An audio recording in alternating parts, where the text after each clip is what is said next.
Well, some are calling a busy bridge in the North Metro horrible and dangerous. It's the Highway 97 County Road 23 bridge. It links Columbus and Forest Lake over Interstate 35.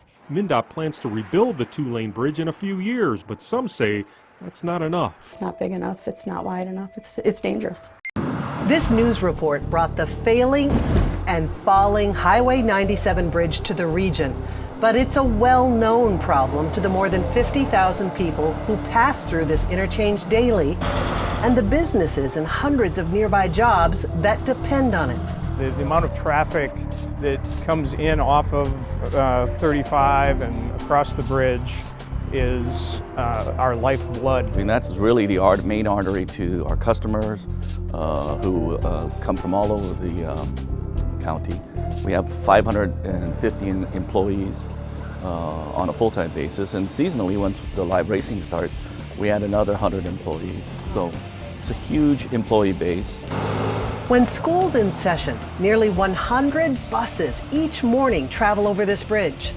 The crumbling concrete and risky maneuvers that result from the agonizing backup put the kids and drivers in unnecessary danger.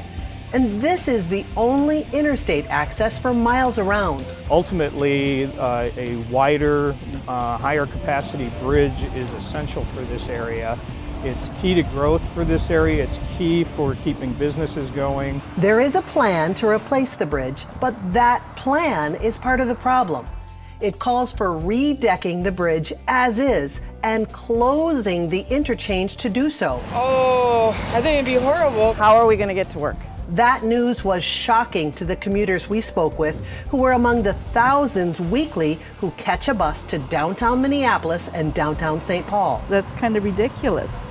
I think there should be another way. There are way more people up here getting on these buses, going to Minneapolis than anybody in the legislature understands. Metro Transit runs 6 buses to Minneapolis each morning and 3 more to St. Paul.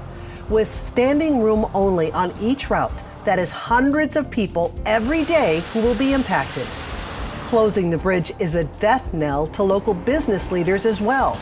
We would probably lose in excess of 60% of our business during the time that the bridge was pulled out. We would end up having to reduce our staff significantly. The economic impact of this property is tremendous. So I think planning, I think phasing, I think really looking at taking a long-term view about how not to shut that bridge down.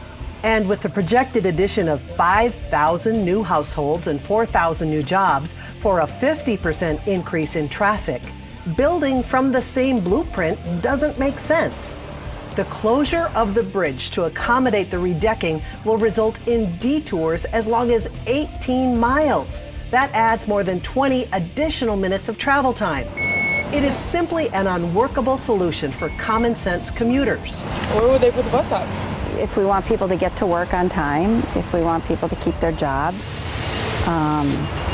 if we want people to be able to take the bus, which is something that, Metro Transit obviously wants, I think it would be a huge impact. We would just like to make sure that the bridge work doesn't cut off the city, cut off the lifeblood of the city for the period of time that it takes to redo it. It's about time and money, both precious resources. Let's put them to good use and build a bridge that truly addresses public safety, access, and traffic issues. It is the right solution for the region.